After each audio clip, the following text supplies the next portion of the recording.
కోదండరెడ్డి గారికి అలాగే ఒక మైనార్టీ జర్నలిస్ట్ సోదరుడికి ఎమ్మెల్సీ ఇచ్చారు, సంతోషం, మా గవర్నర్ కోటాలో. కానీ అదే గతంలో ఇదే గవర్నర్ గతంలో ఒక బీసీ బిడ్డ, ఒక ఎస్సీ వాళ్ళు కనుక అడిగితే నిర్ద్వందంగా వాళ్ళు రాజకీయాలతో సంబంధం ఉన్నవాళ్ళు అని తిరస్కరించారు. మరి ఇవాళ ఇచ్చిన ఆయన ఏకంగా ఒక పార్టీకి అధ్యక్షుడు. ఇప్పుడు ఏంటి సార్, ఏం మారింది ఇప్పుడు? రెండు యాంగిల్స్ ఉన్నాయి ఇలా. ఒకటేమో రాజ్భవన్ యాంగిల్. ఓకే, రాజ్భవన్ ఈ మధ్యనే ఒక స్టేట్మెంట్ రిలీజ్ చేసింది. ఇది కోర్టులో ఉంది, విచారణలో ఉంది. ఎందుకంటే హైకోర్టు పోయారు ఓకే, ఈ వీళ్ళిద్దరిని అబ్జెక్షన్ చేసినందుకు. అది హైకోర్టు విచారణలో ఉంది అని చెప్పి ఇచ్చారు. హైకోర్టు విచారణలో ఉన్నప్పుడు ఎందుకు చేశారు? ఒకవేళ గవర్నర్ రాజ్యాంగబద్ధమైన పదవి కాబట్టి మా మీద వాళ్ళ నియంత్రణ ఏంది, నా ఇష్టం వచ్చినట్టు ఇచ్చుకుంటా అంటే ఇచ్చుకోవచ్చు. ఇచ్చుకునే టైంలో ఒక ఎథికల్ అనేది చాలా ఇంపార్టెంట్. గవర్నర్ లాంటి వాళ్ళు ఎథిక్స్ కట్టుబడి ఉండాలి. నువ్వు ఏ పార్టీ వ్యక్తి అని చెప్పి రిజెక్ట్ చేసినందుకు ఇవాళ మళ్ళీ పార్టీ అధ్యక్షునికే ఇచ్చావు. టీజేఎస్ అనేది ఒక పార్టీ, పార్టీ అధ్యక్షునికి ఇచ్చావు. అది గవర్నర్ యాంగిల్ నుంచి చూసినప్పుడు అది ఘోరాతి ఘోరమైన.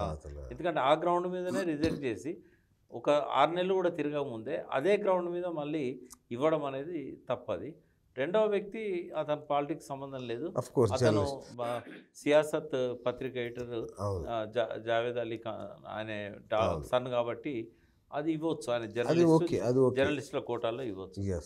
కోదండరామ్ గారి యాంగిల్లో చూసినప్పుడు ఏంటంటే, సరే ఆయన మీద నాకు గౌరవం ఉంది, ఆయన తెలంగాణ కోసం చాలా కష్టపడ్డాడు, మొదటి నుంచి కూడా పౌర హక్కుల ఉద్యమ నేత, ఆయన లాంటి వ్యక్తి కౌన్సిల్లో ఉంటే బాగానే ఉంటుంది. కానీ ఇక్కడ ప్రాబ్లం ఏంటంటే, ఒక వాచ్ డాగ్ రోల్ నిర్వహిస్తానని చెప్పి సరే ప్రభుత్వాన్ని కూల్చడానికి నేను కాంగ్రెస్ సపోర్ట్ చేస్తున్నా అన్నాడు.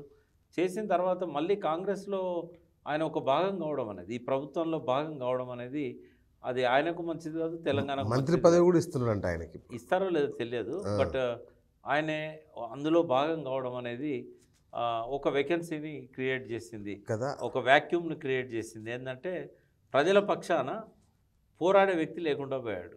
ఆయన కనీసం కొన్ని విమర్శలు చేసేవాడు.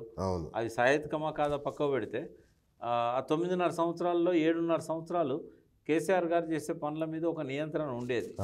బట్ అది లేకుండా పోయింది. ఇప్పుడు ఆయన ప్రభుత్వంలో భాగమైండు కాబట్టి ఆ మేరకు ఏంటంటే అది ఆయనకు శోభనివ్వదు. ఆయన చేసిన ఆ కాంట్రిబ్యూషన్కి ఇది ఒక మచ్చలాగా మిగిలిపోతుంది యాక్సెప్ట్ చేయడం అనేది.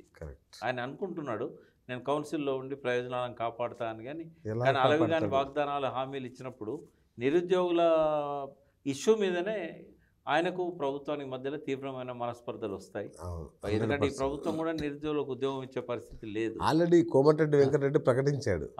ఆయన ఏమన్నాడంటే, చదువుకున్న ప్రతి ఒక్కరికి ఈ ప్రభుత్వం ఉద్యోగం ఇవ్వదు, కాంట్రాక్ట్ జాబ్లు వస్తాయని అన్నాడు. ఎంతమందికి ఇస్తారు కాంట్రాక్ట్ జాబ్స్? కాబట్టి ఏ సమస్యను కూడా కోదండరామ్ గారు రేవంత్ రెడ్డికి చెప్పి పరిష్కరించే పరిస్థితి లేదు. కాబట్టి ఆయన అది తీసుకోవడం వల్ల మాట్లాడలేని పరిస్థితి ఏర్పడుతుంది. అంతే, ఒక వాయిస్, ప్రజల వాయిస్ మూగపోతుంది.